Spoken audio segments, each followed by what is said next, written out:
we all have David and Saul seasons where ultimately we see that David has been called to a higher position, and that would mean then that Saul would no longer have that title of being king over all of Israel. And when Saul finds this out about David, all the insecurity,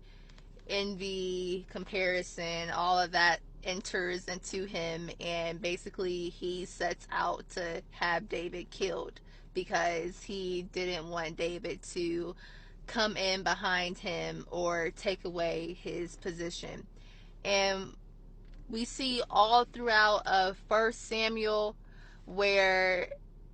David is honestly fighting for his life, and we see multiple times that David tries to explain himself to Saul and remind Saul of how loyal he has been to him, and for a split second Saul would kind of lay off of him, but ultimately the same spirit, that distressing spirit, would enter Saul again and have him attack David all over again. So long story short, there will be seasons in your life, especially when you've been called to something, called to a higher position, called to a higher level, where you will have a Saul that comes into your life and tries to persecute you for no reason, tries to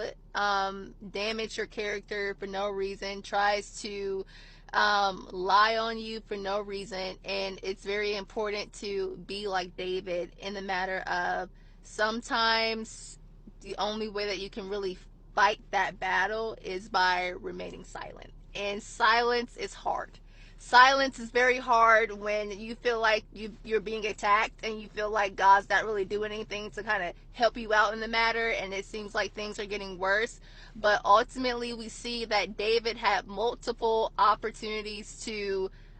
basically get rid of Saul, like multiple opportunities to kill Saul, and he never did. And at the end, God rewarded him for that. But in the middle, I mean, like, people were looking at David like he was crazy because he had so many opportunities to kill Saul and he never did. So there are some battles that God will allow you to fight, and there's other battles that he will tell you to be silent and be still. And it's very important to know which season you're in, because the outcome that you're wanting is going to be dependent on if you are being silent or not. So